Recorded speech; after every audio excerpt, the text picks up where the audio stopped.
So I've had the good fortune and luck to work on two SaaS IPOs. So I was part of the finance leadership team that took NetSuite public in 2007, and then Dropbox in 2018.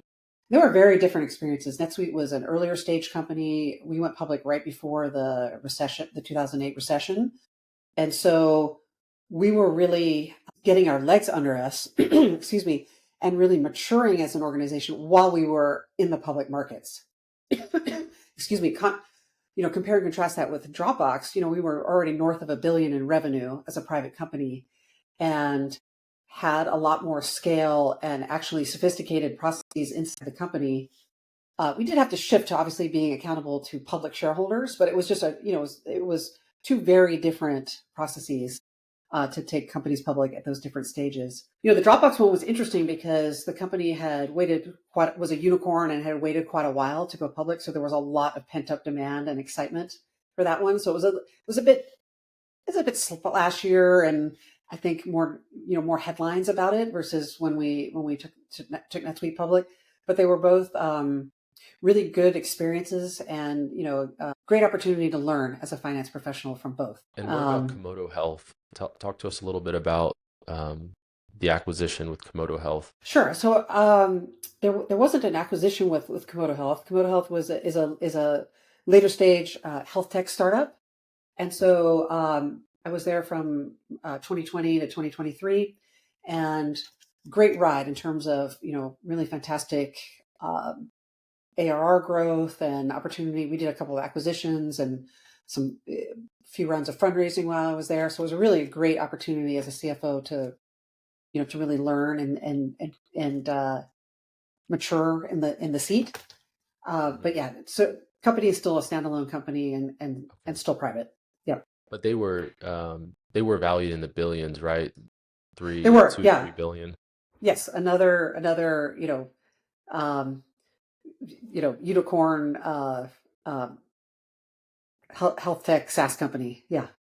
Just profitable. So it's funny how you could take one public, you can sell, or you could just continue to, keep profits and make the shareholders happy, That's right. keep your culture. I think there's a lot to say about that. Yeah. Did you notice anything lost with the Dropbox and NetSuite IPOs that maybe changed the company? Yeah, that's a good question. So, that transformation from private company to public company, it's pretty significant, right? I mean, when you're a private company, you're accountable to your whatever portfolio of shareholders you have. When you enter the public markets, now you're accountable to the public markets. And so, much broader portfolio investors. You're also, can be much more in the media and much more, unfortunately, for better or for worse, you're much more tied to that quarterly cycle, right? When you're a public company. And so it's a real challenge as a leader at a public company to balance, short-term success with longer term strategy.